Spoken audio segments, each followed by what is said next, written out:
جریان سیشن و در جریان سمینار با ما یک جای شوند. ادامه میتیم بخیر.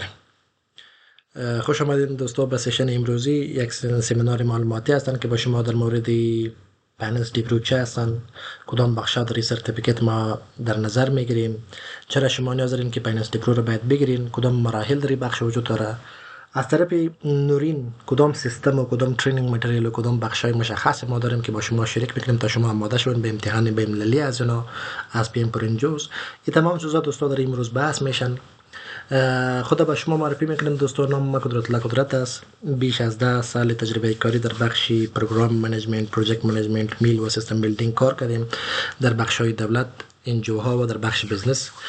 بیش از 3 سرتیفیکت داریم در بخش پی ام پی، پروگرام دیپرو، پروژکت دیپرو، میل دیپرو، فایننس دیپرو، سکیوریتی ریسک منیجمنت پروفشنال، ریجنال اند کانتری لیول، پروکیورمنت اند سپلای چین و ماستری خود از پونتون پلی تکنیک در بخش استراکچر انجینیرینگ گرفتیم. کوشش میکنیم چیزایی که نیاز هستند در بخش انجوها، در بخش دیولپمنت هیومن سکتور، چیزایی که ما تجربه کردیم، چیزایی که ما یاد گرفتیم از سرتیفیکت های خود، او را با شما شریک کنیم و در این حال از شما بشنویم که شما از این سرتیفیکت چه توقع را دارین، کدام چیزا و نیازمندی بود که شما آمدین در این سرتیفیکت میخواین که اشتراک کنین، درسایش پیش ببرین. این موضوعات هستند که ما میخوایم که با شما بحث کنیم. یک سشن اینتروداکشن داریم، یک مشخص پورشن مشخص اینتروداکشن. یک سرتیفیکت هستند دوستان که از پی ام پی هستند.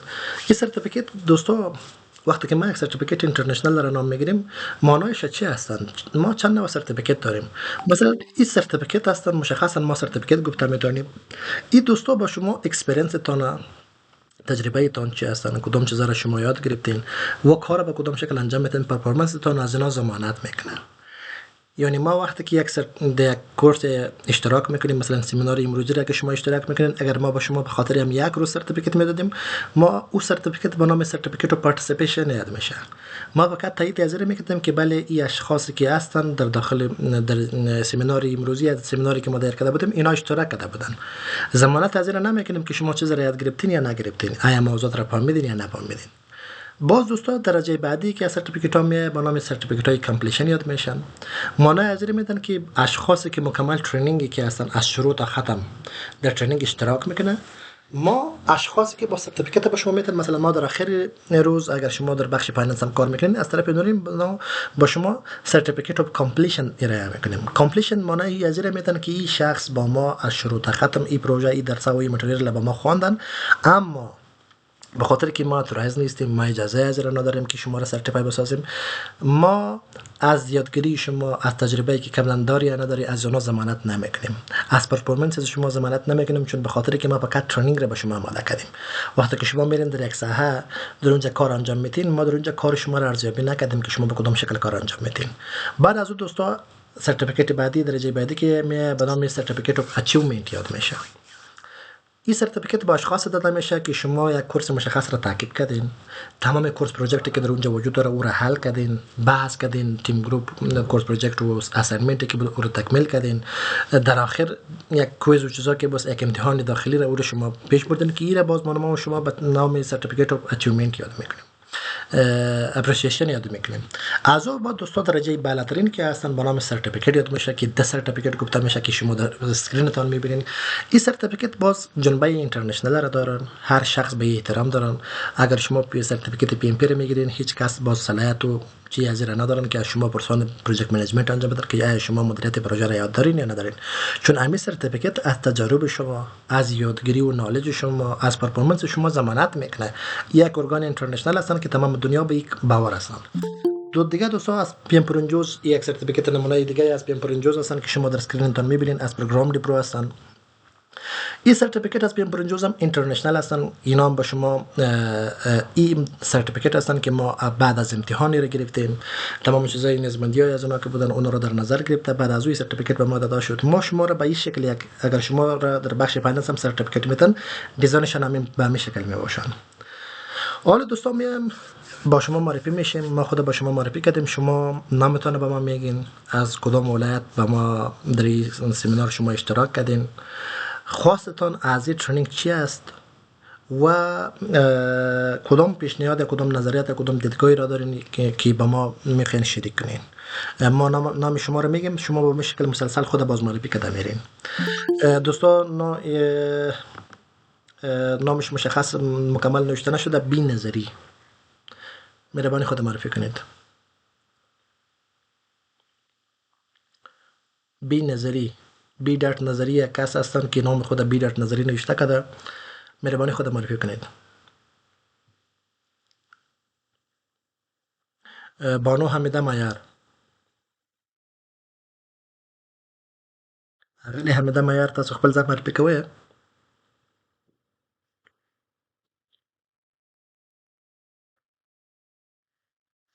جناب کامران مومند صاحب. دوستو صدای مرا دارید؟ او استاد محترم غږ دی لري. دا کوم دوستان چې زه پوښتنې کوم خو هېڅ کس غږ نه وباسي، نه پوهېږم څه ستونزه ده. اغلی لیمه دوست، د کوم کسانو نومونه چې زه اخلم دوستانو، تاسو خپل ځان معرفي کړئ چې څوک یاست، له کوم ځای له موږ سره تاسو په دې سیمینار کې برخه اخیستې ده، توقع مو له دې ټریننګ څخه څه ده او تاسو خپله کوم برخه کې زده کړه کړې ده، دغه شان له موږ سره شریک کړئ. دوستان ما وقتی که نامتان میگیریم هر یک شما نامتان بگیرین، از کدام ولایت و ما در سمینار اشتراک کردین، در کدام بخش تحصیل کردین و خواستتان از این ټریننګ چی است. وبخښئ زه به ولې مهرباني ستاسو غږ اورو. مهرباني. السلام علیکم. زما نوم لیما ده، لیما دوست ده، او زه د انجینر پوهنځي څخه فارغ یم، د کندهار پوهنتون څخه. او زه چې یم هغه په انجینر خپل بخش کې زیاته تجربه لرم، لیکن پس له خپل بخش نه هاخواته زه داسې ډېر تجربه نه لرم. او بل چې دي اوس غواړم چې دلته په دغه کورس کې ستاسو سره برخه واخلم او سرټیفیکیټ لاسته راوړم او خپله زده کړه وکړم، یو څه تجربه لاسته راوړم. نه اغلی دوست صاحب. جناب کامران مومند صاحب مهرباني.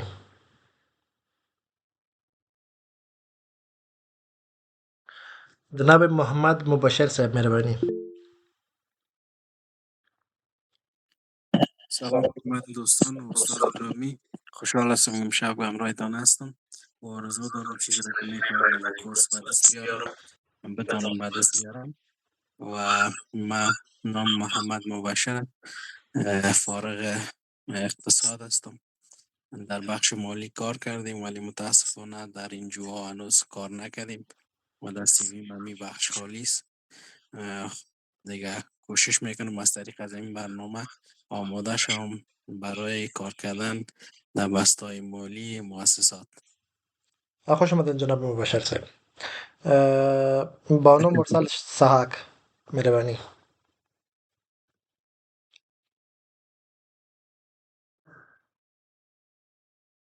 بانو مرسل سحاک صاحب صدای مرا میشنوین؟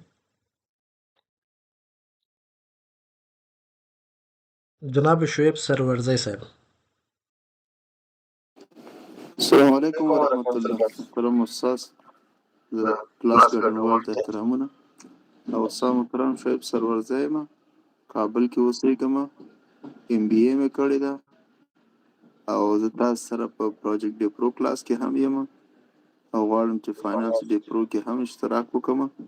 دلچسپي پکې لرم، خوښېږي مې او غواړم چې په مؤسساتو کې څنګه د فاینانس څخه ګټه پورته کېږي. مننه، خوشحاله اوسئ. مننه، بخیر راغله ښاغلی سرورزی صاحب، کور مو ودان. امان الله احمدزی صاحب مهرباني. نامتان بگیرین، از کدام ولایت و ما در این سمینار اشتراک کردین، در کدام بخش تعلیم کردین و توقعتان از این پروگرام و از این برنامه چی است؟ امان الله احمدزی صاحب.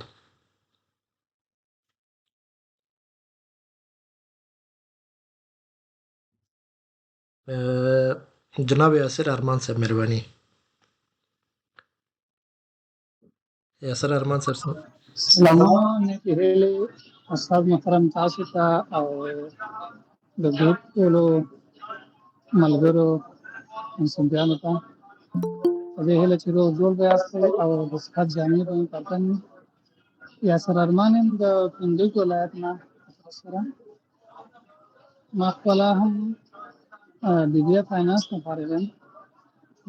غواړم چې تاسو سره په دې پروګرام کې برخه واخلم او تمه او توقعات مې د دې پروګرام او د دې آنلاین ګډون څخه دا دي چې زه غواړم په خپل بس کې فاینانس کې یو ځل ډیپلومنټ یعنې دغه وکړم، مخې ته لاړ شم او یو څه پیشرفته شیان زده کړم. ځکه چې دلته چې موږ کوم ولې هغه خو برلاس یو، زه غواړم چې اپډیټ معلومات ترلاسه کړم او ښه راتلونکی ولرم. مننه د ټولو څخه. ښه راغلی ښاغلی یاسر صاحب، کور مو ودان. کوشش کوو چې ستاسو نظرونه له ځان سره واخلو. ښاغلی امان الله احمدزی صاحب، مهرباني. جناب بی نظری نمیفهم که بانو هستین یا جناب هستین، خود معرفی نمیکنین فکر میکنم. جناب کامران محمد صاحب صدای مرا داره؟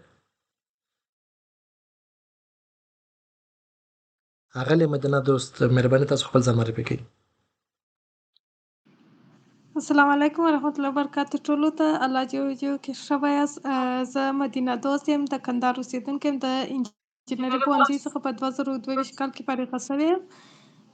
غواړم چې تاسو سره په دا سیم کې برخه واخلم او بخښئ. زه د دا سیم په باره کې ډېر معلومات نه لرم. که چېرې مثلا تاسو ماته د سیم په باره کې معلومات راکړئ چې مثلا په څنګه مخته وړل کېږي او مثلا فیسې څونه دي یا داسې. مننه، خیر اوسئ. د دې اړوند معلومات تاسو سره شریکو. د نن سیمینار په همدې اړه جوړ شوی دی چې تاسو سره په همدې برخه کې ستاسو زده کړو په اړه، ستاسو څنګه پروګرام مخته وړو په دې اړه تاسو سره بحث کوو. جناب طیب اتل صاحب، مهرباني.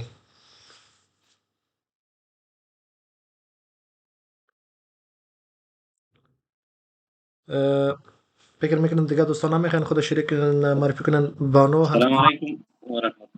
مهرباني اتل صاحب. او بخښنه غواړم استاد، زه اوس جوین شوم، نه پوهېږم چې پوښتنه څه په اړه وه. پوښتنه نه ده، تاسو خپل ځان معرفي کړئ، له کوم ولایت سره له موږ سره یو ځای شوي یاستئ، توقع مو د دې نوي نن ټریننګ څخه چې برخه مو اخیستې ده څه توقع لرئ له دې څخه او کومه برخه کې تاسو زده کړه کړې؟ ډېره مننه، کور ودان په خیر اوسې استاد. زه پروني ټریننګ کې مې اشتراک کولی وکړ. طیب اتل یم، د کابل نه فعلا او ادبیاتو پوهنځي نه فارغ یم. یو لوکل ان جي او سره کار کوم. نو کوم دې تمه هم دا شو برنامه تعقیب کړه چې نوي څه زده کړو. یو څه چې ما تېره ورځ هم دا موضوع یادونه وکړله چې زه له دې برخو سره په عموم کې هغه شدیده علاقه ده چې راهڅوي مو چې تر څو دغه برنامې نه نوي څه زده کړو. نو ډېره مننه تا نه استاده، پرون ډېر مفید معلومات او ډېر څه مو زده کړل. کور د ودان. ښه راغلی ښاغلی اتل صاحب، کور مو ودان، هر کله راسئ. جناب امان الله احمدزی صاحب، مهرباني دست خود بلند کرده بدون خود معرفی نکردین تا هنوز. سلام علیکم، وقت بخیر. نوم مې امان الله احمدزی ده، د لوګر ولایت اوسېدونکی یم. فاینانس او بینکینګ ډپارټمنټ نه فارغ شوی یم، ننګرهار پوهنتون نه. اوس یو کمپنۍ سره کار کوم، د SGC په نامه سره. او د درسونو مې یوازینی مطلب دا ده، په دې خاطر راغلم مالې دا د پراجیکټ په عمومي ډول سره دې په سایکل باندې پوه شم، تر څو یو پراجیکټ څنګه امپلیمنټ کېږي له هغه سټارټ نه تر اینډه پورې. نو په دغه مسایلو کې غواړم یو څه نور هم زده کړم او خپل مهارتونه پورته بوځم. مننه، ښه راغلی ښاغلی احمدزی صاحب. خو یو موضوع به تاسو ته یادوري کړم چې تاسو د پروجیکټ ډیپلو اړوند معلومات تېره شپه تېر شوله، سیمینار یې تېره شپه و. نو نن ورځ د فاینانس ډیپلو په اړه معلومات چې تاسو سره شریکوم چې دا کومه برخې په خپل برخه کې رانغاړي، په کوم شیانو باندې موږ بحث کوو او خپل درسونه په کوم شکل مخته وړو. بیخي سمه ده. زه خپله استاد محترم فاینانس افیسر یم په دې کمپنۍ کې. نو په همدې برخه کې م غواړم چې درس مخته بوځم. بیا وروسته تصمیم نیسم. د پرونی کلاس په ما نه میس شوی ده، سیژن چې و هغه ما نه میس شوی ده. نو نن غواړم چې نور څه هم ووینم او زده کړم. ښه راغلی ښاغلی احمدزی صاحب. اغلې حمیده معیار خپل ځان معرفي کړی دی، وایي چې غواړم دې ټریننګ کې نوي تجارب ترلاسه کړم، ستاسو د همکارۍ په هیله په غزني ولایت کې د صحت په برخه کې کار کوم. بل کوم دوست پاتې دی چې خپل ځان معرفي کړی نه وي؟ دیگر کدام دوست مانده که خود معرفی نکرده باشه؟ جناب سعد شهیدزی صاحب ACD خود معرفی نکردید، مهربانی خود معرفی کنید. سلام ټولو ملګرو ته. څنګه چې پرون هم ځان معرفي کړی و، پرون هم موږ یو سیشن وروسته تاسو سره زما مکمل نوم سردار شهیدزی او فلحال له ډا سره فاینانس اسسټنټ په حیث باندې کار کوم. پرون هم یو یاداوري وکړه چې غواړم خپل عموما جنرال نالج د پروجیکټ منیجمنټ او هغې پروجیکټونو ریلیټډ ټول اسپیکټس دي، هغه ټولو سره لږ خپل نالج هغه باندې امپروو کړم. مننه، خیر اوسئ. ښه راغلی ښاغلی ستانکزی صاحب، کور مو ودان. موږ ته مو ځان معرفي کړی و، خو غواړو ستاسو خپل د ملګرو سره که په راتلونکي کې تاسو به دوی سره یو ځای یاستئ، د هغو ته به ځان معرفی کړئ. دوستانو، حالا میایم طرف موضوع نورین. دیروز هم با شما معرفی کردم، من دوستایی که اشتراک کرده بودن. امروز هم میخوایم باز معلومات با شما بدم. اشخاص که میخواید در مورد نورین معلومات به دست بیارن، ما معمولا یک چه هستیم، یک کمپانی ظرفیت سازی و کانسلتینگ سرویسز را پیش میبریم و معمولا اشخاص که میخواین سرتیفیکت های بین‌المللی را بگیرن، ما شما را به او بخش آماده میکنیم که شما بتونین که سرتیفیکت ها را بگیرین و در آینده کارهای خود به شکل استاندارد و با نرم هایی که تعریف شده با اونا نظر به اونا پیش ببرین. ما فعلا بخشای میل دیپرو، فایننس دیپرو، پروگرام دیپرو، پروژکت دیپرو، BMA، HRM، هیومن ریسورس منیجمنت، ECC بخشا ترینینگ ها را ارائه میکنیم و با ادارات مشخص که در بخش اینجاها هستن، در بخش شرکت های ساختمانی هستن کار میکنیم و کار خود پیش میبریم. معلومات اضافی را شما از nurin.co گرفته میتونین، در اونجا وبسایت ما هستن، میتونین اون را ببینین. حالا میم دوستا، PM پرونجوز چی هستن؟ چرا ما نیاز داریم که فایننس دیپلو را بگیریم؟ چرا یک سرتیفیکت در بخش دیگه ECC را نگیریم؟ دوستا، فایننس دیپلو مشخصا یک ارگانیزیشن هستن که سرتیفیکت های خود مختص به بخش دیولپمنت سکتور و هیومانیتریان سکتور آماده کرده. ترینینگ هایی که اینا ارائه میکنن، گایدی که اینا ترتیب کرده مختص به دیولپمنت سکتور می باشه. اگر شما با NGO کار میکنین، اگر شما پروژه را از اونها میگیرین و یا میخواین که در آینده کار کنین، در اونجا کار در NGO خود پیش ببرین، با شما مجبور میشین این سرتیفیکت بگیرین. این سرتیفیکت با شما یک چانس مشخص به شما میدن که شما را از دوستایتان، اشخاص دیگه که در بخش اپلای میکنن، شما را بلندتر میسازه به خاطر که شما یک سرتیفیکت اینترنشنال را دارین. اگر شما میخواین معلومات اضافی را در مورد PM پرونجوز بگیرین، همین لینکی که در اسکرینتان میبینین، از این لینک میتونین شما اشتراک کنین. دوستان، PM پرونجوز یو نړیوال ارګان دی چې د ډیولپمنٹ سکتور ځینې ادارې په خپل منځ کې سره راټولې سولې چې ترڅو پرې داسې یو مشخص ارګان باید شتون ولري چې که چیرې کوم کسان موږ ته راځي په ډیولپمنٹ سکتور کې کار کوي، هغوی باید له داسې یو مرجع څخه سرټیفیکټ ولري ترڅو پرې موږ هغوی په خپل برخه کې استخدام کوو، مستقیم ورته کار وکړو. یعنې زیات هغوی په کپاسټي بلډینګ باندې موږ کار ونه کړو، ځکه محصل باندې که زه چیرې دغه په کپاسټي بلډینګ باندې کار کوم، ډېر وخت له ما څخه ضایع کېږي. زه شاید په هیومانیټریان سکتور کې یا د ایمرجنسي سچویشن یا په داسې حالت کې چې تاسو اړتیا لرئ چې پروژه مو په ښه شکل باندې مخ ته ولاړ شي او ژر باید خلکو ته رسېدنه وکړئ، نو په هغه حالت کې تاسو ټرینینګ ته وخت نه لرئ، نه هم زمینه ورته شته ده چې تاسو ټرینینګ په ښه ډول مخ ته یوسئ. نو دا ارګان هغه کسان چې دا سرټیفیکټونه لري په ډیولپمنٹ سکتور یا NGO سکتور کې، دې کسانو ته حق اولویت ورکول کېږي. کوم دوستان چې په NGO برخه کې کار کوي شاید د دې موضوعاتو سره موافق وي، شاید یې لیدلي وي. PM پرونجوز چې دی د کومې ادارې چې تاسو په سکرین باندې ویناست، د دې ټولو د پارتنر دی یا ممبرز دی او د دې کوم سرټیفیکټ خلکو ته ورکوي، د ټول ته د قبول وړ دی. په 101 هیوادونو کې خپل بیلابیل برانچونه لري PM پرونجوز چې تاسو کولی شئ که چیرې یو نړیوال سرټیفیکټ اخلئ په دغه ټولو هیوادونو کې، هر ځای چې یو پروژه وي د پروجیکټ په اړه، د فایننس په اړه، د میل په اړه یا د پروګرام په اړه او تاسو سرټیفیکټ ولرئ، هغوی ته اپلای کولی شئ. دوستا، دیپرو سرتیفیکت 4 نوع سرتیفیکت دارن که دیروز دوستایی که در بخش پروژکت پرو اشتراک کرده بودن ما کمی معلومات در مورد پروژکت پرو را ارائه کردیم.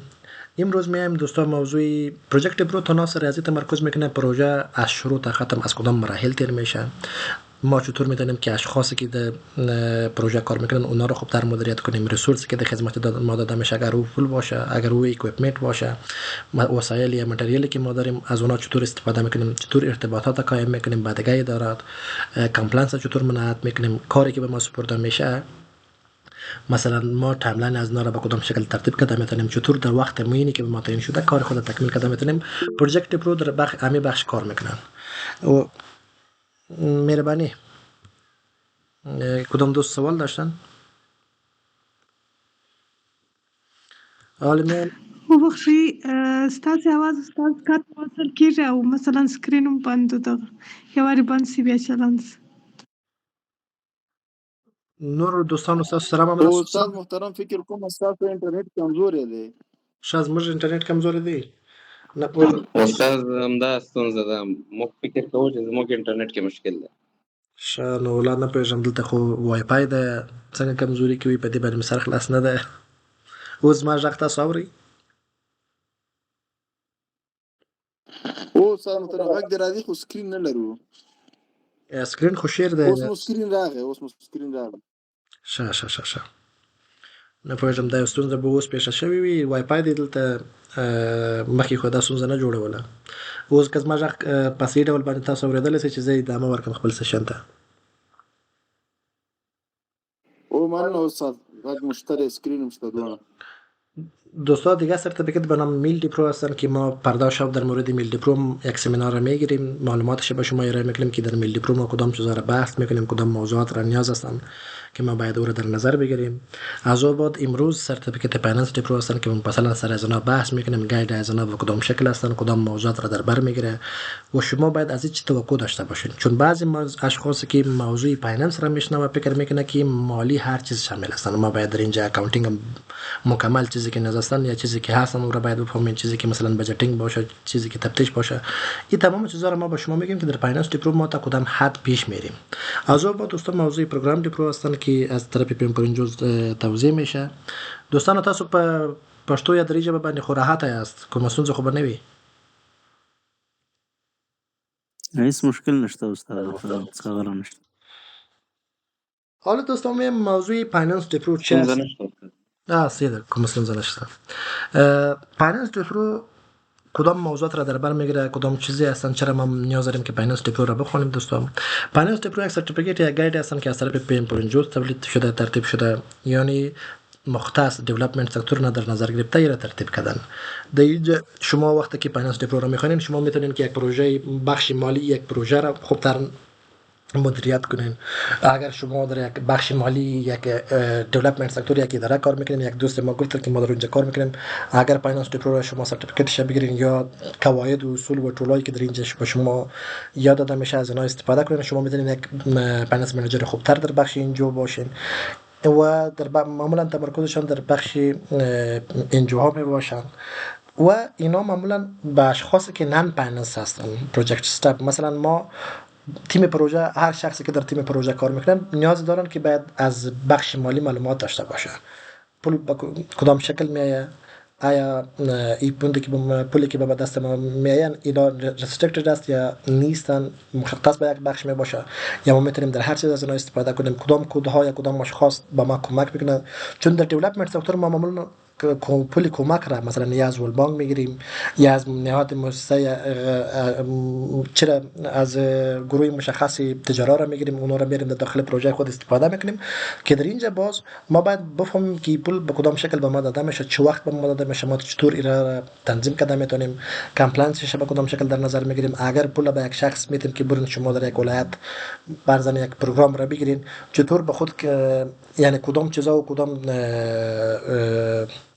داکومنت نیاز هستن که اونا باید تایید کنه که بله ما پول خود مصرف کردیم، در جای صحیح مصرف کردیم، دیدگاهی که دونر داشتن، دیدگاهی که اشخاصی که به ما پول دادن اونا داشتن، دیدگاهی از اونا را، ویژن از اونا را و هدف از اونا را در نظر گرفته و را مصرف کردیم.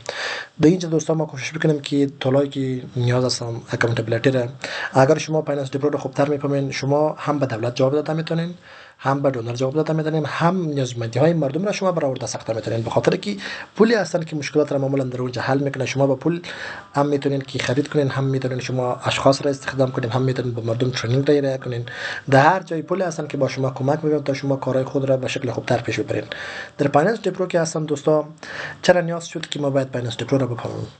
معمولا نظر به سروی که صورت گرفته 68% پروژه‌ای که ناکام میشه به خاطر از این ناکام میشه در دیولپمنت سکتور که اشخاص در مورد منیجمنت مالی خوبتر معلومات ندارن. یک سیستم مالی خوبتر که پول به کدام شکل می از کدام کد باید ما پول بگیریم، به کدام شکل مصرف کرده میتونیم، اتوریتی یا صلاحیتی هر کد کدام کس پول گرفته میتونه تا کدام حد گرفته میتونه این معلوم نمی باشه. به مو خاطر 68% پروژه‌ای که در دیولپمنت سکتور ناکام میشه کلانترین علتشان بخش مالی هستند که اونا یک سیستم مالی مشخص را ندارن. موضوع دیگه که هستن مثلا اگر شما بخش مالی خوب چرا داشته باشین 89% دونر سر از شما باور میکنه که به شما پول خوب میته، با شما کمک میکنه تا شما به مردم در جاهایی که نیازمندی مردم هستن با کومزی که خلک اړتیا لري د اړتیا به تاسو راټولوي د دوی د پیسو څخه په استفاده سره او بل تاسو کولای شئ چې 3.2 چند د پروژې امپاکت مثلا په یو ځای کې تاسو الټرنیټیو پسې ګورئ، یو کس دی تاسو ته یو خدمات په $100 وړاندې کوي خو تاسو یو الټرنیټیو د دې په بدل کې پیدا کوي چې همدغه کار چې په $100 تر سره کیږي تاسو په $50 باندې مخ ته وړئ. هغه اضافي مصرف چې مثلا ارزش خلکو ته نه ورتلی، خلکو سره همکاري نشو کولای، د پیسې چې مصرفېدلې د هغوی په خیر نه وي، صرف په ډاکومنټیشن یا په داسې څه باندې مصرفېدلې چې هیڅ اړتیا نه وه، هلته تاسو هغه بیخي سر په نظر کوئ، هغه په نظر کې نه نیسئ. نو دلته ستاسو د پروژې امپاکټ پر دغه چنده زیاتېږي که چېرې منیجمنټ سکتور کې تاسو ښه ټریننګ ولرئ او هغه سیستم تاسو مراعات کړی وي. کوم کسان کولی شي چې فاینانس ډیپرو دغه مخ ته یوسي یا خپله فاینانس ډیپرو دی چې شي دوستان. نو فاینانس ډیپرو چې دی فاینانشل منیجمنت فور دیولپمنت پروفیشنل می باشن که مثلا ما مدیریت مالی به اشخاصی که در دیولپمنت سکتور کار میکنن مختص به اونا می باشن. یک سرتیفیکت بین المللی می باشن که اگر شما ایره میگیرین در 171 کشور شما در بخش دیولپمنت سکتور و در بخش هیومانیتریان شما کار کرده میتونین و کار خود به شکل خوبتر پیش برده میتونین. این معمولا به اشخاصی هستن، اشخاصی که هیچ در بخش مالی معلومات نداره. مثلا یک دوست ما داشتیم که اونا میگه که ما در بخش مالی و بی و چی ما یا ایسسی یک دو پیپره که پیش بردیم. اگر شما هیچ بخش مالی را نمیفهمین بازم این دیپرو با شما کمک میکنه تا تمام چیزهایی که در بخش فایننس و یا فاینانشل منیجمنت نیاز هستن او را به شما یاد بدن. اینجا شما دوستا اگر فایننس دیپرو را میگیرین شما به حیث امپلوی کار نمیکنین، ایره شما به حیث فاینانشل منیجر کار میکنین. در اونجا شما تصمیم میگیرین. یک کسی مشخص هستن که به شما اکاونتینگ را انجام میده، یک کسی شما مشخص هستن که اونا مکمل هر چیز را ریکارد میکنن، یک کسی مشخص هستن که به شما پروژه را یا بودجه را میسازن. شما به حیث پروژکت منیجر یا شما به حیث فایننس منیجر باید ایده بفهمین که واقعا اشخاصی که ریکاردینگ را انجام داده آیا صحیح انجام داده، آیا به پروسه پیش رفته یا نرفته، منولی که برشان مشخص کردیم یا لجری که در اونجا برشان مشخص شده در عمل اجرای خودشان رسنده این چیزا را یا نرسنده، آیا سپورتینگ داکومنت وجود داره یا نداره، اگر ما بودجه را میسازیم پیش بینی میکنیم به کدام شکل میکنیم، آیا اصول در نظر گرفته شده یا نشده. بدری بخش با شما کمک میکنه تا شما باز یک بودجه خوبتر بسازین، او را تحلیل کنین، در جاهایی که کمی وجود دارن او کمی را شما برآورده بسازین. دیگه دوستا شما اینداستری بک دارین، یعنی شما وقتی که سرتیفیکت از نورا میگیرین شما با پرکتیکل اپلیکیشن از نام شما یک مثال مشخص یک استراتژی مشخص را دارین در که شروع کتاب تا آخر کتاب که او را با شما در بخش فاینانشل منیجمنت همیشه تشریح میکنیم و از اونها مثلا را به شما میاریم. دیگه دوستا اینی سرتیفیکت که هستن در بخش انجوها، در بخش اینترنشنال ارگانایزیشن و یا ترینینگ اینستیتوشن بسیار زیاد از اونها استفاده میشه. اگر شما حتی به خود دیولپمنت سکتور نیستین در یک ترینینگ ارگانایزیشن کار میکنین که اونها ترینینگ گیره میکنن مثل که کانسلتنسی ما هستن، بازم شما میتونین بخش مالیش نظر به فایننس دیپرو اگر شما خوبتر یاد دارین بخش مالیش به شکل خوبتر پیش ببرین. این موضوعات هستن که در بخش دیپرو ما استفاده میکنیم. کدام اشخاص از این سرتیفیکت مفاد گرفته میتونن، کدام اشخاص میتونن که از اینا خوبتر استفاده کنن. اولین اشخاص که هستن دوستا پروژکت کوردینیتور یا پروژکت منیجرز می باشه. پروژکت کوردینیتور اشخاص هستن که کارهای روزمره پروژه را ایمپلمنتیشن از نو را پیش میبره یا پولی که نیاز می باشن، اپریشن که نیاز می باشن. مثلا شما یک پروژه را پیش میبرین به خاطر مصرف پول روزانه از اینا، به خاطر مصرف پولی معاشتان، به خاطر مصرف پولی که اکویپمنت و متریال شما میگیرین یا کدام ماشینری چرا میگیرین سنگین میگیرین که بسیار پول مصرف میکنن، دری با شما داخل میباشن یا همکاری اینپوت شما مهم است. اگر شما به حیث پروژکت کوردینیتور کار میکنین بازم شما اگر پروژکت دیپرو یا فایننس دیپرو اپ ام دی دیپرو فایننس دیپرو یا اپ ام دی دیپرو هر دویشان یکی هستن. اگر این سرتیفیکت شما میگیرین شما میتونین که کارهای خود به شکل خوبتر و سموت پیش ببرین. اگر شما پروگرام منیجر هستین بازم این سرتیفیکت با شما کمک میکنه تا کارهای بخش مالی تا اکاونتبیلیتی از اونا که ما چطور حساب دهی هستیم به مردم څنګه کولای شو چې موږ نور خلکو ته معلومات ورکړو، کوم کسان چې موږ ته پیسې راکوي، کوم کسان چې موږ ته فند راکوي، هغوی په بدل کې له موږ څخه خبر ته جوابګویي غواړي چې دا پیسې موږ په ښه ځای کې مصرف کړي دي یا نه دي مصرف کړي. آیا واقعیت کې دغه پیسې چې موږ دلته راوړي دي د خلکو په ژوند یا د خلکو په پروژه مو لګولې دي، واقعیت کې دغه پروژه د دې خلکو ژوند ور بدلوي یا نه ور بدلوي، یا زه داسې پیسې دي په داسې مراحلو یا په داسې شانو باندې مصرفوم چې هلته هیڅ ارزښت نه لري. کوم کسان چې ستونزه لري دغه ستونزه نه حلېږي، شاید نور هم زیاته سي. که چیرې تاسو په فیلډ اډمنسټریشن بخش کار کوئ، تاسو په دفتر کې ناست یاست یا اپریشن مخ ته وړئ، بیا هم فاینانس برخه له تاسو سره مرسته کوي چې تاسو هغه پروسې چې په دې برخه کې ورته اړتیا دغه پروسو سره تاسو آشنا سئ او ټول کارونه مو د ستندردونو او نورمونو مطابق مخ ته یوسئ. او که چیرې تاسو په دې برخه کې پارتنرشپ مخ ته وړئ، مثلا تاسو یو USAID چې د INGO د انټرنیشنل NGO د تاسو نیشنل NGO یاست، د هغو سره تفاهم کوئ، ځینې پروژې د هغوی څخه اخلئ، د امپلیمنټینګ پارتنر په حیث هغه تطبیقوي، بیا هم تاسو ته اړتیا ده چې ته د ډي پرو یا د فاینانس ډي پرو په اصولو باندې ځان بلد کړي او وتوانېږي چې دغه شان مخ ته یوسي او هغه د هغې کارونه غوښتنې چې دي په دې برخه کې هغه تاسو واخلئ. ما کدام چیزا رو دوستا از این سرتیفیکت یاد میگیریم؟ چطور ما یاد گرفته میتونیم؟ یکی خب ما از کتاب فایننس دیپرو گردی ورژن 1.4 هستن، آخرین ورژن از اونها هستن که در بخش دیولپمنت سکتور و از پیمپرنجوز تولید شده. ما ایره با شما تدریس میکنیم. در همین کتاب یک استادی مشخص به نام مایلستون ترنینگ اینستیتوت هستن، یک مثال مشخص یک استادی خود از یک اینستیتوت هستن. اونها رو ما از شروع تا ختم پیش میبریم تا شما به مراحل و نیازمندی هایی که نیاز هستن به شکل خصوصی به اونها بلد شوین، اونا را یاد بگیرین که چرا نیاز میشه که ما اجازه را در نظر بگیریم، او را به حیث یک مثال زنده شما ببینین که چطور ما را تطبیق کده میتونیم، بودجه را چطور میسازیم، اکاونتینگ یا ریکاردینگ به کدام شکل انجام میتیم، اگر تفتیش انجام میتیم کدام مراحل باید در نظر بگیریم.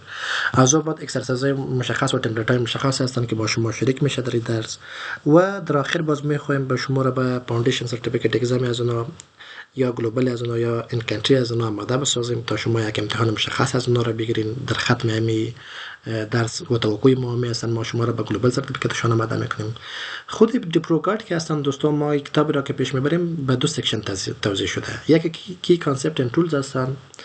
په دې دوه برخو کې یو برخه به دې په اړه بحث کوي چې تاسو د FMD پرو په برخه کې د کومو کانسپټونو، کومو طرحو یا د کومو زده کړو سره او کوم ټولونه باید تاسو استفاده کوئ، کوم شان څخه استفاده کوئ. په دې برخه کې اول تاسو ته معرفي کوي، مثلا تاسو منیجمنت در زده کوي چې منیجمنت څه دی، فاینانشل منیجمنت څه ته وایي، اپریشنل منیجمنت څه ته وایي.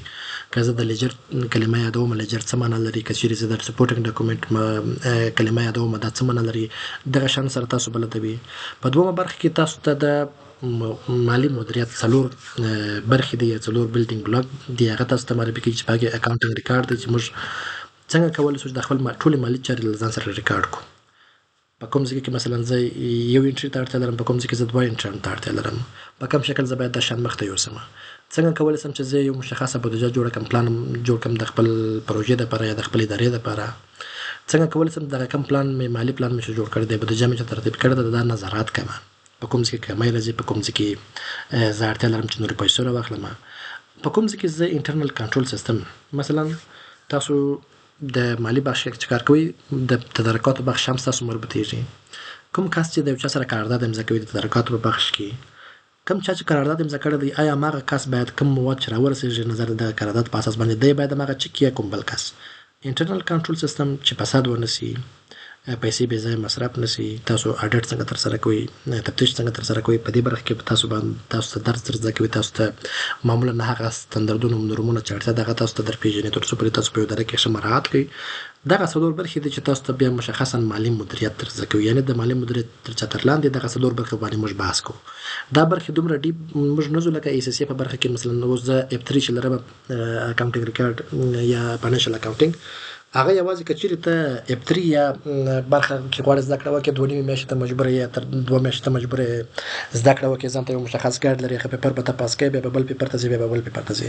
موږ په دې یو بخش کې کوم شیان چې د ډیولپمنټ سکتور مربوط کېږي، کوم شیان چې د په انجوګانو کې په کارېږي، هماغه تاسو ته در زده کوو چې دا ګایډ هماغه په خپل برخه کې ځان سره راخلي حالا میایم دوستا بیلدینگ بلاک اولی که در بخش فاینانشال منیجمنت بسیار مهم هستن و یک گاید سر از اونها تمرکز میکنه به نام اکاونتینگ ریکارد یاد میشن.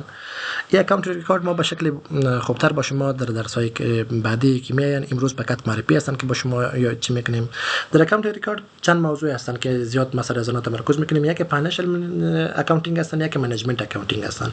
بین از اونها چه تفاوت وجود داره؟ کدام چیزا را ما باید در اینجا در نظر بگیریم؟ با این دو واژه ها شما آشنا میشین. از اون بعد چارت اپ اکانت و کاست سنتر که هستن، چطور ما چارت اپ اکانت که داره یا نداره، اگر نداره چطور ما ترتیب کده میتونیم، اگر داره ما کارهای خود یا ریکاردینگ خود به کدام شکل باید انجام بدیم. کاست سنتر هر پروژه‌ای که میایه پند از یک شخص مشخص میایه به یک پروژه مشخص یک پول میدیم، مجبور میشیم که کاست سنتر در نظر بگیریم. این چیزایی هستن که باز ما و شما بحث میکنیم در بخش اکاونتینگ ریکارد در از این موضوع. از اون بعد پروکیورمنت هست، در 3 پیس که هستن، پیپل، پروسس و پیپر ورک هستن. اینا را بحث میکنیم که در بخش تدارکات وقتی که خریداری را انجام میدیم از کدام پروسه ها باید تیر شویم، کدام اشخاص در این بخش داخل هستن و کدام دکومنت را من نیاز داریم که باید داشته باشیم تا پروسه ما خوبتر، استاندارد و با نرم برابر باشه. چطور میتونیم که ورکفلوی خود آسان بسازیم، خوبتر بسازیم، در جاهایی که کمی وجود داره و کمی شناسایی کرده و با پروژه های دیگه یا با قرارداد دیگه اون موضوعات یا با اون مشکلات ما روبرو نشویم. اکاونتینگ ریکارد سر از این سه موضوع بحث میکنن. از اون بعد دوستا در بیلدینگ بلاک بعدی که هستن به نام فاینانشال پلانینگ یاد میشن.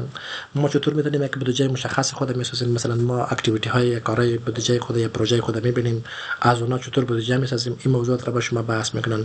از اون بعد از کدام گرید استفاده میکنیم، از کدام ورکشیت استفاده میکنیم، از کدام تول استفاده میکنیم که تا با هم کار باشن که ما بودجه خود به شکل خوبتر پیش ببریم.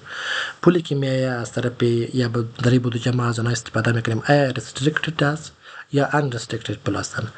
restricted پول یا بودجه هستن که مشخصا به شما گفته میشه که این پول را فقط کتاب بگیرید، این پول را فقط در یک پروژه مشخص مثلا در واتر سپلای بگیرید یا در بخش واش استفاده کنید.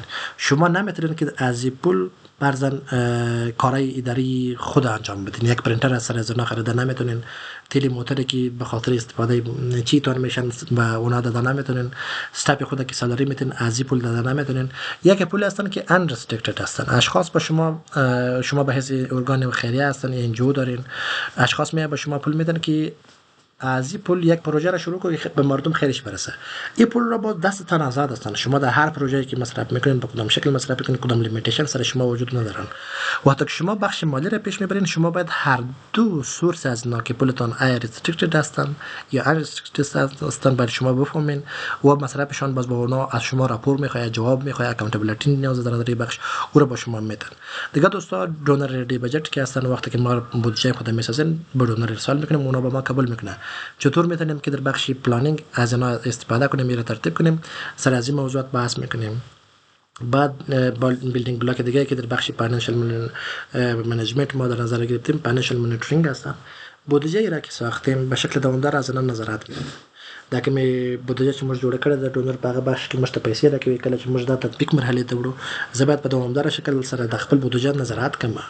کوم پیسې چې ماته راکول شوي دي، مثلا ماته په هر 3 میاشتو کې یا د پرسنټیج په اساس باندې ماته پیسې راکول کېږي چې ما 10% کار تکمیل کړي، بیا 10% انوایس ماته اجرا کېږي.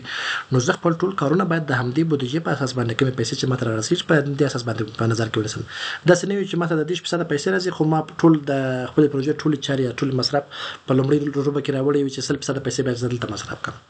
دلته د هغه څه دي چې تاسو ته بیا منیټورینګ تاسو سره کومک کوي چې په دوامداره شکل باندې چیرې پیسې زیاتې مصرفېږي، هغه پیسې چې مصرفېږي له کوم ځایونو څخه باید زه هغه لاسته راوړم.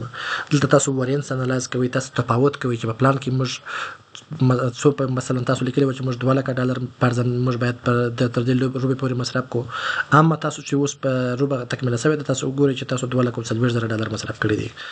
د دې دواړو ترمنځ تفاوت څه دی چې دا تاسو ښیي چې بیا تاسو مجبور یاست تصمیم مشخص ونیسئ. بل د همدې تصمیم په اساس باندې کله چې تاسو د وریانس پیدا کړئ، تفاوت متأصل او د پلان ترمنځ پیدا کړئ، تاسو کولی شئ چې فورکاست وکړئ، تاسو پیش بیني کولی شئ چې په راتلونکي کې چې اوس تاسو $2,40,000 تاسو سره مصرف شوي دي، که دا کار یا د پروژه په همدې شکل دوام وکړي نو له تاسو څخه نورې څومره پیسې مصرفېږي. په دې برخه کې له تاسو سره مرسته کوي. دیگه دوستان استیک هولدر ریپورتینگ هستن. وقتی که ما وضعیت پروژه خود، وضعیت مالی پروژه خود فهمیدیم، پستکاست کردیم، پیش بینی کردیم که در آینده از ما چی که پول مصرف میشه، ما راپور مشخص خود به دونر ارسال کرده میتونیم، به دولت ارسال کرده میتونیم، میدیان از داشته باشه با میدیان شریک کرده میتونیم. هر شخصی که به اینفورمیشن نیاز داره، به راپور نیاز داره، با نظر به بودجه مالی خود یا نظر به این مانیتورینگ، ما یک راپور مشخص خود ساخته میتونیم و با اونا شریک میکنیم. در آخر دوستا در بخش چهارمی فاینانشال منیجمنت ما اینترنال کنترل سیستم میسازیم. مثلا ما قواعد را میسازیم، ما اصول و پالیسی های را میسازیم، ما گایدلاین را میسازیم که چطور ما میتونیم که فرادی که در این بخش صورت میگیره او را از بین ببریم. مثلا ما پالیسی ها و پروسیجر خود در نظر میگیریم، کارهای خود به همین شکل پیش میبریم. چطور فرادی که صورت میگیره، چطور در جایی که پول بی جای مصرف میشه یا دزدی میشه یا در قرارداد پول به کسی دیگه داده میشه، اینا چطور مانی از این کار شده میتونیم، چطور اینا دیتکت کرده میتونیم، کدام مکانیزم و کدام اصول را باید ما در نظر بگیریم تا اگر شخص اصول را مراعات نمیکنه ما باید بفهمیم که اصول مراعات نکرده. به کس قرارداد داده که او هیچ تجربه نداشتن، کار نظر به دوستی و نظر به اندیوالی و کار پیش بردن، چطور ما ایره دیتکت کرده میتونیم در اینترنال کنترل سیستم ما سر از اونا بحث میکنیم. واضح وقت در اینترنال کنترل سیستم امیرا ما بحث میکنیم وقتی که یک کمی را در یک جای دیدیم، یک گیپ را در یک جای دیدیم، چطور او را کورکت کرده میتونیم، چطور او را صحیح کرده میتونیم. چون مشکل را دیدیم، وقتی که مشکل ما و شما شناسایی کردیم، ما و شما او را باید حل کنیم. اگر حل نمیکنیم خب ما هیچ وقت نمیتونیم که از پروژه خود، از بودجه خود یا از تجارت خود مفاد ببینیم یا خیرش به مردم برسه. این چیزایی هستن که ما و شما در بخش ام دی پرو بحث میکنیم یا فایننس دی پرو. دیگه دوستا تمام فاینانشال منیجمنت که اصلا 7 پرنسپل به خود گرفته که ما به شکل خلاصه به کاتویسا میگیم که هر حرفشون به خود یک چه هستن. مثلا باش خاطر سی ما کنسیستنسی را میگیم، یعنی هر مرحله و هر چیزی که ما به خاطر پیشبرد بخش مالی استفاده میکنیم باید کنسیستنت باشه. یک داکومنتی که ما در اینجا آوردیم یک فرم مشخص باشه، این فرمت باید در هر جای استفاده شه. اکاونتبیلیتی را به کدام شکل انجام میدیم، ایش به اکاونتبیلیتی هستن. چیز پر ترانسپرنسی، هر کار ما به شکل باید شفاف باشه، به خاطر که در دیولپمنت سکتور شما نیازی ندارین، چون شما رقابت ندارین، شما بیزنس را انجام نمیدین. باز شما بخش مالی خود از مردم پنهان نمیکنین. مردم باید بفهمن در اینجا تصمیمی که صورت میگیره، کارهای در کجا شکل صورت میگیره باید به شکل شفاف باشه، تمام کارهایتان وایبل باشه. یعنی شما فاینانشال هلت پروژه خود میبینین، اداره خود میبینین، بعد از اون تصمیم میگیرین. هر کارتان و هر پروژهتان باید اینتگریتی داشته باشه، با هم دیگه کانکت باشه. در جایی که مثلا فراد صورت میگیره، در جایی که میسیوز میشه، در جایی که پول به جای مصرف میشه، چطور شما شناسایی میکنین، چطور او را از بین میبرین. او پولی که به جای مصرف میشه در یک جای مشخص شما صحیح مصرف کنین. دیگه استیوردشیپ هستن. شما اشخاصی که مثلا در یک دیولپمنت سکتور کار میکنه به او کامپیوتر داده میشه، به او مثلا یک تلفن داده میشه، از اونا شما چطور نگهداری میکنین، از اسید خود چطور نگهداری میکنین به شکل به حیث یک انسان خوب، به حیث یک کارمندی که در دیولپمنت سکتور کار میکنه. در استیوردشیپ اینا رو باید شما در نظر بگیریم. یک پرینسیپل هستن که در فاینانشال منیجمنت بسیار مهم هستن. دیگه اکاونتینگ استاندارد هستن. تمام کارهایی که ما انجام میدیم باید نظر به استاندارد و نورهای بین‌المللی که نیاز هستن و نظر به قوانین و استانداردها باید آماده باشن. این چیزا رو ما بحث میکنیم که تمام کارهای فاینانشال منیجمنت باید زیر چتر همین 7 پرینسیپل و 7 بنا پیش بره. ما سرتیفیکیت را که میگیریم به کدام شکل پیش بریم. یکی سرتیفیکیت فاندیشنال لیول هستن که امتحانشان 75 سوال دارن. شما باید 60% از سوالا را حل کنین تا کامیاب شوین که 65% که 49 سوال میشن. اگر از 75 سوال شما 49 سوالش حل میکنین شما باز کامیاب میشین. از پی ام پرنجوز به شما سرتیفیکیت داده میشه. شما میتونید پرکتیشنر لیول سرتیفیکیت هم بگیرین، شما میتونید گلوبال لیولش هم بگیرین. نظر به توانایی مالی شما میباشن که بعداً براتون میگم که به چند از پول سر شما مصرف میکنن. در آخر از این درس شما چرا میگیرین دوستا؟ چه به دست شما میاد؟ چرا شما فایننس دیپلو را باید بخونین؟ یکی خود شما اگر فایننس دیپلو را میخواین و شما به حیث پروژکت منیجر کار میکنین، پروژکت منیجمنت اما کاراتون به شکل خوبتر پیش میره، چون به خاطر که شما بجت را به شکل خوبتر ترتیب کرده میتونین، چطور او را ترک میکنین، مصرفی که بیجای میشه او را شناسایی کرده میتونین، یک سیستم کنترل داخلی را خوبتر ساخته میتونین. از او بعد دونر کانفیدنس سر شما زیاد میشن. یک اداره که به شما پول میده، به شما بودجه میده، غواړي چې تاسو هغه بودجه په ښه ډول باندې مصرف کړئ، نو هغې یو پروژه تاسو ته درکړې که چېرې تاسو مالي حساب غلط و همیشه به هغوی ته معلومات نه ورکوله، بله پروژه یا نورې پیسې تاسو ته نه درکوي. نو دلته د هغې کانفیډنس په تاسو باندې زیاتېږي که چیرې مالي سیستم مشر وي. فاینانشل کمپیټنسي تاسو زیاتېږي. مثلا کله چیرې تاسو تفتیش په تاسو باندې راځي یا بل ټیم راځي تاسو کارونه ګوري، دا چې تاسو سیستم د مالی جوړ دی او تاسو کوم اړتیا نه لري چې یو څه ځکه کې کوم ځکه چې فراډ کې چې تاسو شناسي کړی وي، نو تاسو کمپیټنسي د فاینانشل په برخه کې ډېره زیاته لوړېږي. هیڅ کس په تاسو باندې انتقاد نشي کولی. او بله دا خبره ده چې دلته ټیم امپاورمنټ تاسو ترسره کوي، تاسو خپل ټیم ته صلاحیت ورکوئ. دا صلاحیت په دې ډول باندې چې تاسو د پروژې لپاره چې کوم شخص په کوم اندازه بودیجه مصرفولی شي، څوک د څومره بودجه صلاحیت لري، دا ټول به په دې برخه کې تاسو واضح کوئ. اجازه هستم که در بخش فایننس دیپرو ما سر از اونا بحث میکنیم. از او بعد دوستا در فایننس دیپرو هیچ سیستمی که در دنیا ترتیب شده 100% قابل کار نمی باشن، یعنی وقت نظر به وقت او تغییر میخوره.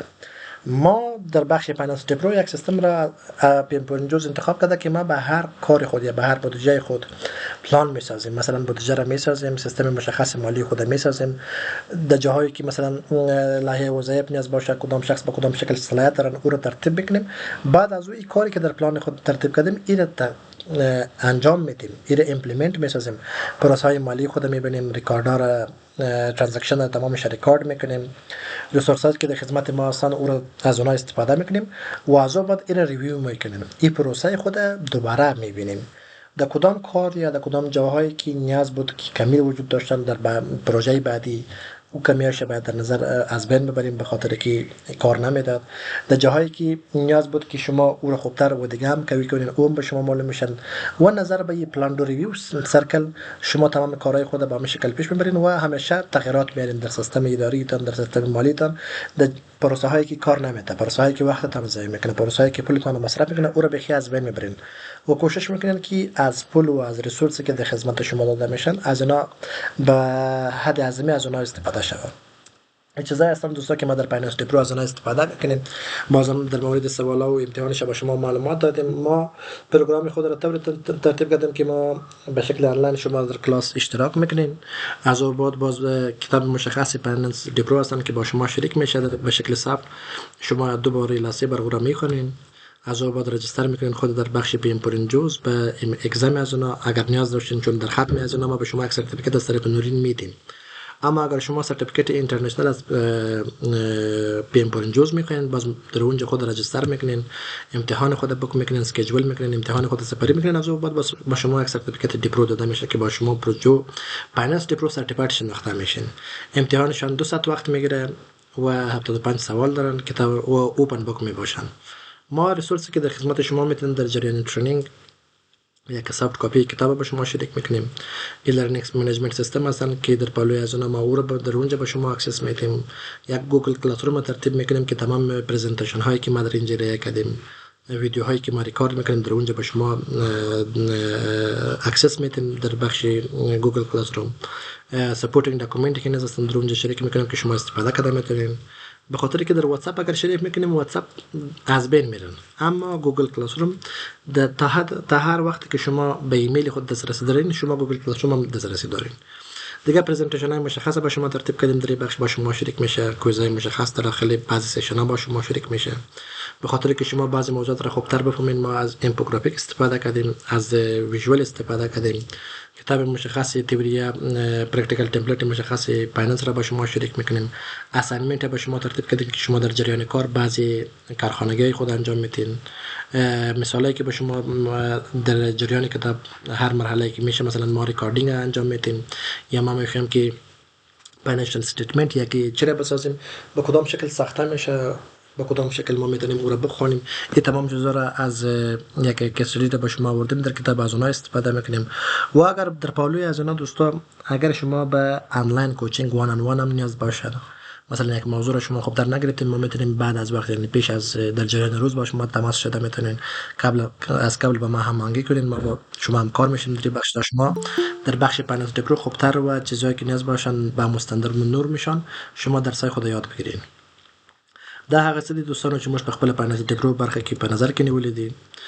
کتاب له تاسو سره شریکېږي د ګوګل کلاس روم لري. ګوګل کلاس روم ما جوړ کړی دی، لینک له تاسو سره په ګروپ کې شریکوم. کوم دوستان چې غواړي چې ثبت نام وکړي، کوم دوستان چې غواړي چې د درسونو مخته یوسي.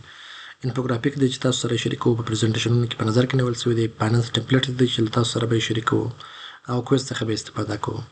اوس راځو دوستانو چې دا فاینانس ټیپرو زده کړه چې موږ ورکوو څومره فیس په دې باندې راځي، امتحان که چېرې تاسو ورکوئ په نړیواله سطح باندې په هغې برخه کې تاسو څه ته اړتیا لرئ او کوم وختونه کې موږ دا درسونه مخته وړو هغه به له تاسو سره شریک کړو. دوستانو د پی ام پرنجوز له خوا څخه که چېرې تاسو امتحان ورکوئ هغه په 3 لیوله کې امتحان لري چې یو د لوکل په نامه دی چې دېرش ډالره امتحان خریداري کېږي. که چېرې تاسو غواړئ چې لوکل لیول کې سرټیفیکټ واخلئ د پی ام پرنجوز څخه نو امتحان یې په 30 ډالره تاسو خریداري کوئ، امتحان ورکوئ چې کله کامیابه شواست نو تاسو ته لوکل لیول سرټیفیکټ درکوي. که چېرې لوکل نه غواړئ بل لیول یې کانټري لیول دی چې 15 ډالره قیمت لري امتحان یې، که چېرې تاسو غواړئ 15 ډالره هغه امتحان اخیستلی شئ او که چېرې کامیابه شول سرټیفیکټ د کانټري په لاس درکول کېږي. له هغه څخه وروسته ګلوبل لیول دی چې 215 ډالره امتحان لري. دا اپشنل دی دوستانو، یعنې کله چې موږ درسونه خلاص وله د نورین کنسلټنسي له خوا څخه له تاسو سره سرټیفیکټ شریکول کېږي، تاسو ته سرټیفیکټ درکول کېږي. خو که چېرې تاسو غواړئ چې دغه پی ام پرنجوز څخه سرټیفیکټ واخلئ د هغې امتحان او د هغوی پیسې بیلې دي چې تاسو په سکرین باندې ویناست چې د لوکل لیول لپاره 10 د کنټري لپاره 15 او د ګلوبل لپاره 215 او کوم پیس چې موږ غواړو د نیوم له خوا څخه د ستاسو د ټریننګ لپاره 4000 افغانۍ دی او د وناسو طبقې لپاره 25% تخفیف په نظر کې نیولی دی چې هغوی لپاره 3000 افغانۍ کېږي. دا د ټول یو نیمه میاشت زموږ کورس دوام کوي، په یو نیمه میاشت لپاره همدا 4000 افغانۍ د ټول کورس لپاره دي او په هفته کې به 2 ورځې 2 شپې زموږ سیشن وي، د شنبې او پنجشنبې په ورځ د 8 بجو څخه به شروع کېږي تر 9 بجو پورې یا د 8 بجو څخه تر 9 بجو پورې. ځینې سیشنونه 1 ساعت، ځینې سیشنونه 1.5 ساعت دي. نو په دې شکل به خپل کلاسونه مخته وړو. د اوس لپاره په آنلاین شکل درسونه دي، په افلاین شکل یې نه لرو، په افلاین شکل یې له اختر څخه له خیره وروسته شروع کوو. اوس دوستانو که تاسو کوم پوښتنه لرئ، کوم نظر لرئ، کوم پیشنهاد لرئ، دیدگاه خود با ما شریک کنید که ما شما بشنویم.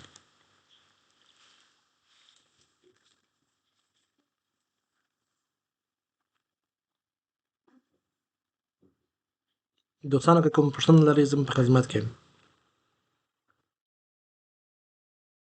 استاد دغه فیس په باره کې تا وویله ستاسو انټرنیټ که ته وصل کېدی نو په دا خاطر موږ سم نه واورېدل.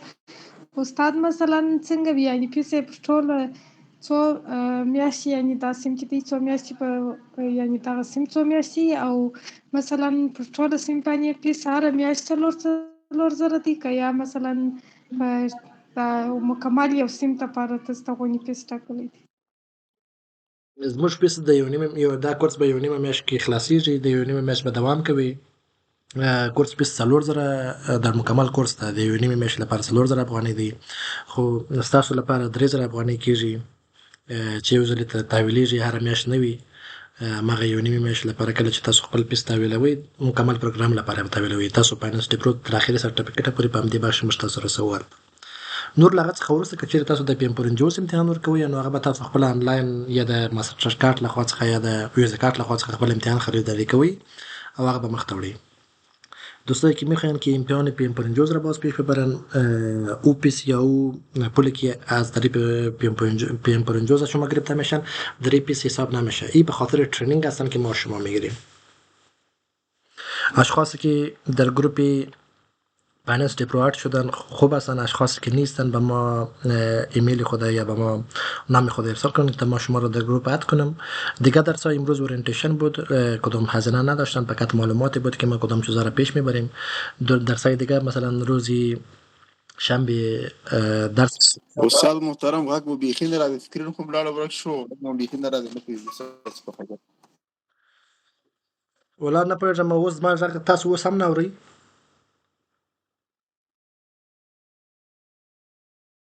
زما غږ اورئ دوستانو؟